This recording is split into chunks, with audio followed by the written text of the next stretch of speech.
qui disait que pour ce qui concerne la justice et la police, les efforts budgétaires qui doivent être accomplis leur seront épargnés. J'ai espéré trouver les mêmes informations dans la déclaration de ce gouvernement. Je ne les ai pas trouvées. J'ai par contre trouvé en page 110 de cet accord, et je vais le lire, le gouvernement devra veiller à réaliser des économies de fonctionnement dans la gestion de l'ordre judiciaire afin d'optimiser les ressources disponibles. Alors certes, il peut y avoir des gaspillages et on peut essayer d'y faire la chasse, mais je ne vois pas la volonté budgétaire de la part de ce gouvernement de faire en sorte que la justice, qui est un des piliers essentiels, qui est un des trois pouvoirs de la nation, puisse vivre décemment, et je m'en inquiète évidemment. Il y a, Monsieur le Ministre, dans l'accord de gouvernement, une série de choses qui sont positives. Je dirais que ce sont les habituelles volontés manifestées par tous les gouvernements successifs quand on parle d'informatisation, de lutte contre l'arriéré judiciaire, de l'importance donnée à la médiation, des cadres de magistrats qui seront complétés, de la volonté de réformer l'aide juridique, d'accélérer la justice, de réformer le code pénal ou d'instruction criminelle, d'évaluer l'échelle des peines au regard des infractions et de mettre en place des peines alternatives. On a déjà lu ça à de multiples reprises. On est donc toujours dans le catalogue sans chiffres, sans mesures concrètes.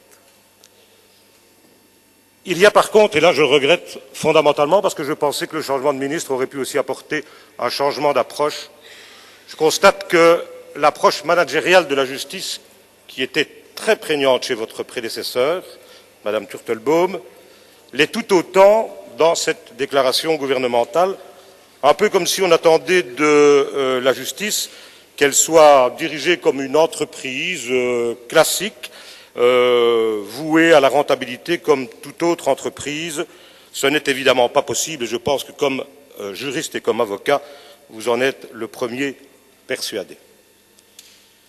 Dans votre déclaration manque aussi cruellement, et c'est inquiétant, à moins que ce ne soit dans la ligne précise de ce gouvernement dit de droite qui nous est annoncé, rien, mais vraiment rien, sur la lutte contre la criminalité économique et financière.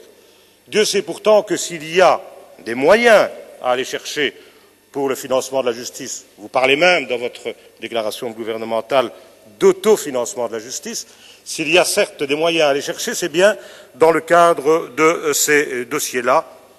Pas un mot dans la déclaration de votre gouvernement. Je n'ai pas trouvé davantage, Monsieur le Ministre, et j'en suis inquiet, pour les finances des communautés et des régions, pas un mot sur la manière dont les moyens humains ou financiers seront mis à disposition des maisons de justice dont on sollicite la collaboration ou la concertation pour mettre en place toute une série de mesures alternatives à l'enfermement, avec lesquelles je suis bien évidemment d'accord. Mais il ne suffit pas de le dire au niveau fédéral. On sait que la compétence est à exercer au niveau des entités fédérées. Comment allez-vous les aider à mener cette politique qui est en soi une politique intéressante? Je n'ai trouvé non plus aucune mesure relative à une utilisation correcte et légale de la détention préventive. Pas un seul mot. Vous savez pourtant qu'une des sources et une des causes de notre surpopulation carcérale vient de l'abus, c'est évident, c'est relevé par tous les experts et tous les intervenants du monde judiciaire, par un abus peut-être de la détention préventive. Et je n'ai pas trouvé davantage de financement pour ce qui est pourtant aussi une mesure intéressante, les modes de règlement à l'amiable des conflits plutôt que la voie judiciaire. Désengorger les tribunaux, c'est une bonne mesure, mais comment allez-vous le financer? Je n'ai pas une ligne au budget. J'ai aussi, Monsieur le Ministre, quelques craintes, quelques interrogations et franchement aussi des inquiétudes pour certains points de cet accord.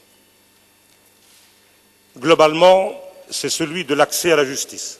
L'accès à la justice, c'est un droit fondamental, c'est un droit constitutionnel, c'est un droit qui doit être mis en œuvre par tous ceux qui, à un moment ou à un autre, estiment utile de faire valoir leurs droits ou ce qu'ils estiment être leurs droits devant un tribunal impartial.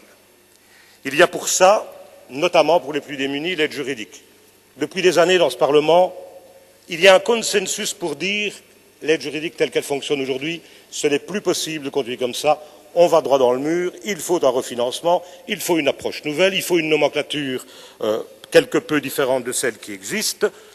Et j'ai entendu souvent dans la législature précédente un parlementaire membre de la majorité, aujourd'hui ministre, qui aurait peut-être pu être ministre de la Justice, nous dire et plaider régulièrement il faut pour l'aide juridique une enveloppe ouverte et non pas une enveloppe fermée, et il faut une valeur de points à 30 €. Madame Barghem, qui était ici il y a encore quelque temps, n'a cessé de titiller Madame Turtelbaum par rapport à ça. Des membres de la Commission de la Justice en sont les témoins.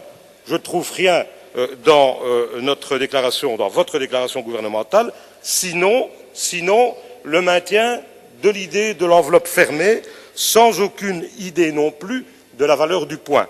Autant dire que nous n'avons certainement pas, avec cette déclaration, réglé le problème de l'aide juridique, et j'espère, Monsieur le Ministre, mais sincèrement, que les travaux de la Commission de la Justice permettront de trouver une solution adéquate à ce qui est un vrai problème, non seulement pour les avocats qui sont chargés de traiter et de gérer cette aide juridique, mais aussi pour les justiciables qui y ont droit et une manière d'accéder à la justice. En cela, je pense que l'autre élément qui figure dans votre déclaration gouvernementale, à savoir l'instauration d'un ticket modérateur, se révélera très rapidement impraticable.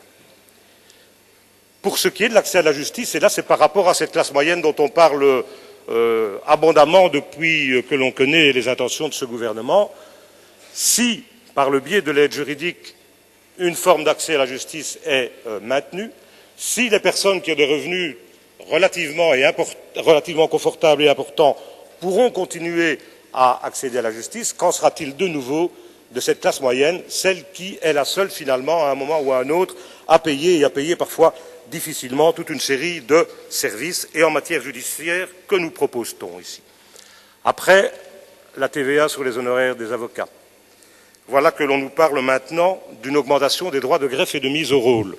Je rappelle que le précédent gouvernement avait déjà majoré il y a 2 ans ces droits de greffe et de mise au rôle, et on prévoit dans l'accord de votre gouvernement et avec les tableaux budgétaires qu'on a enfin obtenus, une majoration de ces droits de greffe et de mise au rôle, et pas une petite majoration.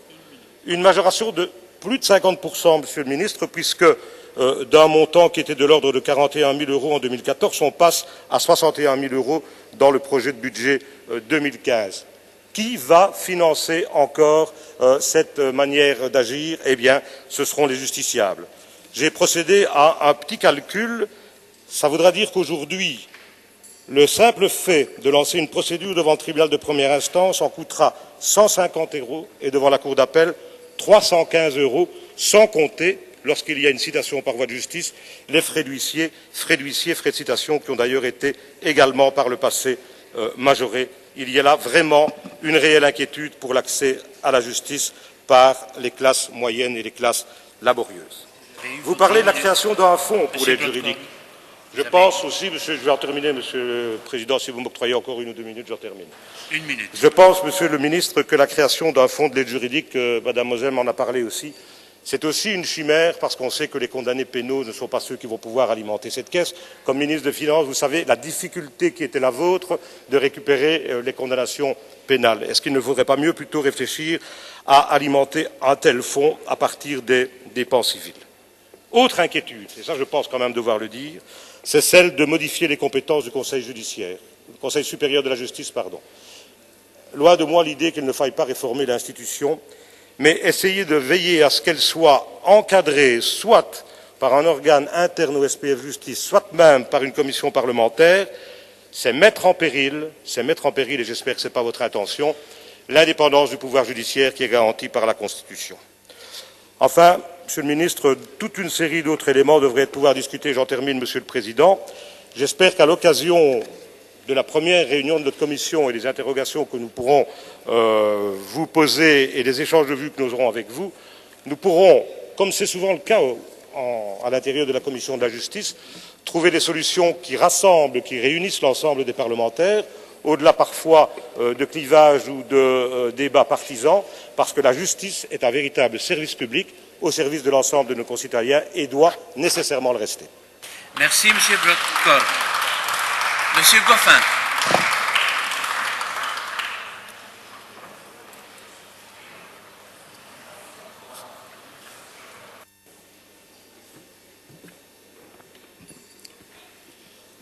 Monsieur le Président, bonjour, enfin rebonjour. Monsieur le Premier ministre, Mesdames et Messieurs les ministres, chers collègues.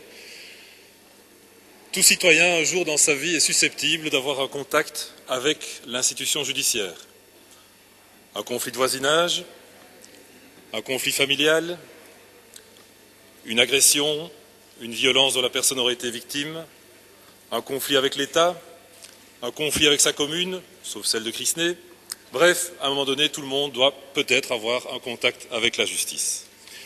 Un État de droit qui se respecte se doit d'avoir une justice indépendante, une justice efficace, une justice rapide et une justice que ses justiciables comprennent. La déclaration de gouvernement que nous avons pu découvrir, lire, je la trouve enthousiasmante. Et comme l'a dit mon collègue Brodkorn, la Commission de la justice a cette particularité d'être un lieu de débat où les clivages politiques peuvent souvent laisser la place à l'intérêt général et le débat souvent est mené avec une option de service public positive et il n'est pas rare que des amendements des uns et des autres puissent venir compléter un dispositif tel que repris par un projet du gouvernement ou une proposition émanant d'un ou de plusieurs parlementaires. Dans cette déclaration gouvernementale, Monsieur le Premier ministre, Monsieur le ministre de la Justice, j'ai envie de relever 7 points qui nous paraissent pour l'EMR particulièrement importants et qui figurent dans cette déclaration. On dit trop souvent que le politique agit dans l'urgence et puis oublie de faire le suivi. La réforme de la carte judiciaire est un bel exemple. Ça a été voté il y a quelques mois. Beaucoup d'inquiétudes se sont manifestées. Les magistrats et les acteurs de la justice n'étaient pas nécessairement favorables à cette réforme, en tout cas pas tous. La ministre Turtelbaum avait promis de faire le bilan sur cette réforme. La déclaration gouvernementale reprend cet engagement et c'est important que très vite on puisse voir ce qui a fonctionné sur l'ensemble des arrondissements, voir ce qui a moins bien fonctionné, pourquoi ça a fonctionné et pourquoi ça n'a peut-être pas aussi bien fonctionné. Deuxième point important, c'est l'arriéré judiciaire. Je me réjouis de lire que désormais, l'objectif est que dans l'année de la saisine, un jugement soit rendu, que ce soit en premier degré ou en deuxième degré. C'est important. Effectivement aussi, ça fait longtemps qu'on en parle, M. Brodkorn, de ces éléments-là. Il n'y a pas de baguette magique pour réduire l'arriéré judiciaire, parce qu'il faut dire la vérité aussi, les moyens ne sont pas extensibles à souhait. Donc il faut réfléchir à des systèmes, des mécanismes qui permettent cet arriéré judiciaire de le voir se résorber petit à petit. La première chose que j'ai envie de noter, c'est le toilettage des procédures. Notre société évolue. Dans les années 90, on appliquait certaines procédures, dans les années 2000, d'autres procédures. Je prends un exemple très simple. Le divorce par consentement mutuel, dans les années 90, il fallait 3 comparutions devant le juge. Tout ça a bien évolué, ça fait gagner du temps, ça fait gagner de l'énergie, aussi bien pour l'institution judiciaire que pour le justiciable. L'informatisation, même chose. Il y a longtemps qu'on parle d'informatisation dans ce pays. Ce n'est pas une réussite totale, ce n'est pas un échec total non plus. Je crois que, Monsieur le Ministre, ce serait intéressant d'avoir rapidement un état des lieux complet de cette informatisation, parce que j'entends encore trop de disparités au sein des cours et tribunaux, et là ce serait vraiment positif de savoir vraiment où est la situation et pourquoi ça continue à ne pas fonctionner comme ça devrait fonctionner. On en a parlé aussi, mais c'est important pour la concorde entre les citoyens, la médiation.